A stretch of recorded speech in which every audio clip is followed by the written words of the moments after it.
Adjustment during meal times. To live an ideal life is to adjust everywhere. Your time here is precious, and it is to be used for your spiritual development. Do not create differences. Instead, just adjust everywhere. Adjust, adjust, adjust. If the kadhi, that is hot soup made from buttermilk, is too salty, just remember Dada and what he has said about adjusting. Eat a little of it. You can even ask for some pickle if you want. But do not quarrel. There should be no conflicts in your home. Adjustments will bring harmony during difficult situations in life. If you dislike it, accept it anyway. Adjust with the very person who fails to adjust with you. If a mother-in-law and a daughter-in-law cannot get along, the one who wants to escape from the vicious cycles of worldly life should adjust. Even between husband and wife, if one of them keeps tearing their relationship, the other must mend. This is the only way a relationship can be sustained with peace. People will consider you crazy if you do not know how to adjust and get along. There is no need to insist on your truth in this world where every truth is relative. A real man is a man who can adjust everywhere. He can adjust even with a thief.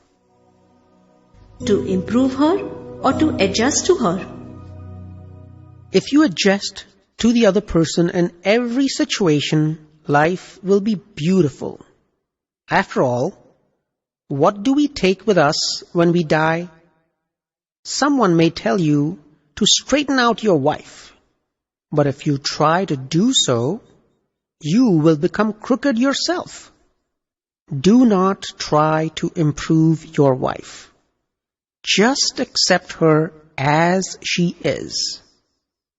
It would be a different matter if you had a permanent relationship with her life after life. But who knows where she will be in her next life? You will both die at different times. Your karma is different, and so is hers. And if by chance you manage to improve her in this life, in her next life, she will end up becoming someone else's wife. Therefore, do not try to improve her. She too should not attempt to improve you.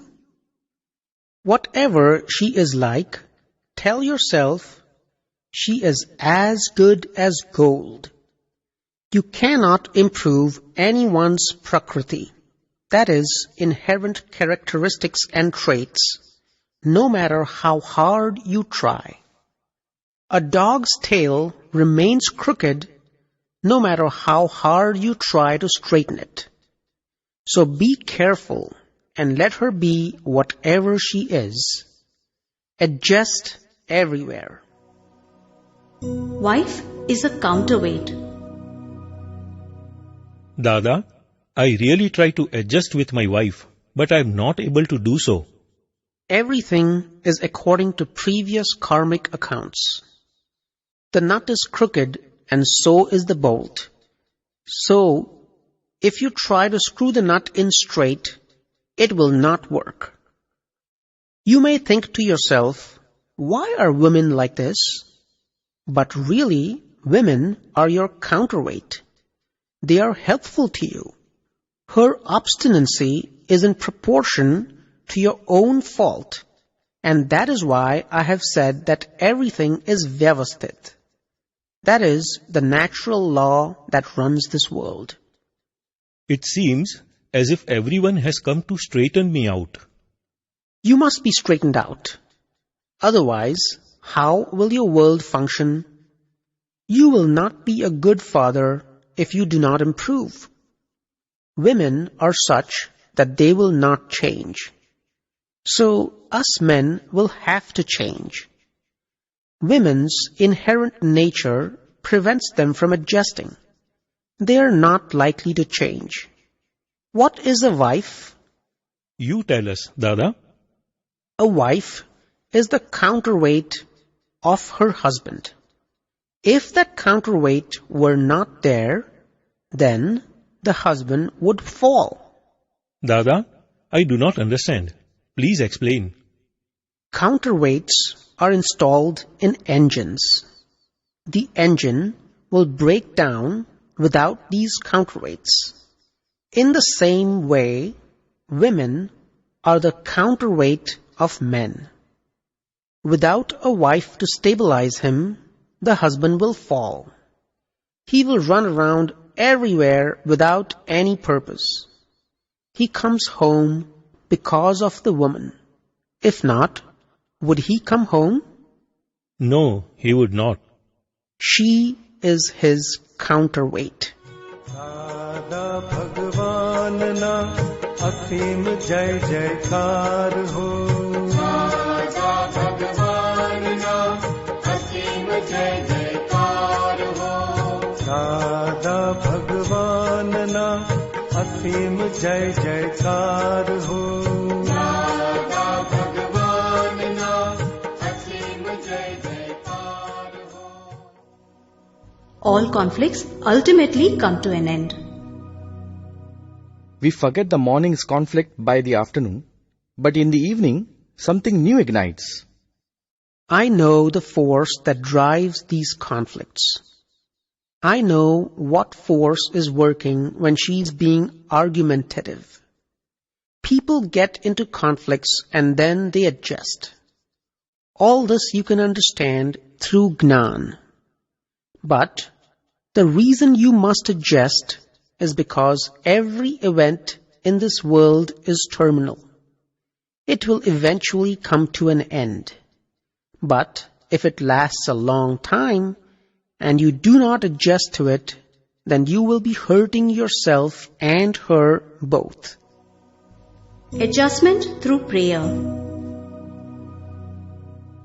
If I do my best to make the other person understand, then is it up to the other person to make the efforts to understand? Your responsibility is to explain things to him. If he still does not understand, there is no solution. Then all you need to say is, Dada Bhagwan, address the Lord within that person, give him the light to understand. You have to say at least this much. You cannot leave him in a limbo. This is critical. This is Dada's science of adjustment. It is invaluable. Surely you must be experiencing the results of your inability to adjust. To not adjust is foolishness.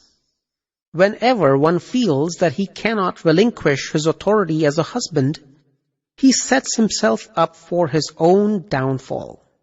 His life will be miserable. Let things run the way they are.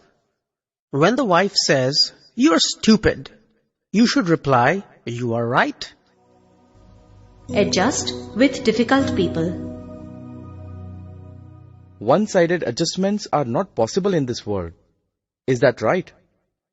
The very definition of an ideal worldly life is adjustment. Even the neighbors will notice and say, "There's conflict in every household except this one." Your energies to adjust have to be cultivated, especially with those you do not get along with. These energies are already present with people you get along with. Inability to adjust is a weakness. Why is it possible for me to get along with everyone? The more you adjust, the more your energies will increase and your weaknesses will diminish. Right understanding will prevail only when all the wrong understandings are destroyed. Everyone gets along with easygoing and good-natured people. But when you learn to get along with difficult, stubborn, and harsh personalities, you have truly accomplished something. No matter how brazen and shameful a person is, if you know how to adjust without losing your mind, it is well worth it. Losing your temper is futile. Nothing in this world will fit you, nothing will adapt to you, but if you fit with every situation or people, then this world will be good. If you attempt to make others fit with you, this world will become awkward. Adjust everywhere. As long as you fit into everything, there will be no problems. Do not see the laws, just settle. The Jnani will adjust even with the person who refuses to adjust. If you observe the Jnani Purush, you can learn to make all kinds of adjustments. The science behind the Jnan helps you become vitrag, that is, freedom from attachment and abhorrence. Your suffering is the result of attachment or abhorrence that still lingers within you. You will be labeled a misfit if you become indifferent and apathetic in your worldly dealings. We must be able to convince even the most obstinate and disagreeable people. If we need a porter at a railway station and he haggles with you about his charges, you will have to settle the deal with a few extra rupees. If you don't, you will have to carry the luggage yourself. Don't see laws. Please settle. There is no time to ask the other person to settle and adjust. Even if the other person makes hundreds of mistakes, consider them your own mistakes and move on. In these times, where is the place to seek justice? These are bad times. Chaos exists everywhere. People are puzzled. When the poor man comes home, his wife yells at him and his children pout. At work, his employer bosses him around. In the subways, the crowd pushes him around. There's no peace anywhere. Everyone needs peace. If someone erupts in a quarrel, you should be compassionate and think, goodness, he must be feeling so frustrated that he's quarreling. Those who become frustrated are weak.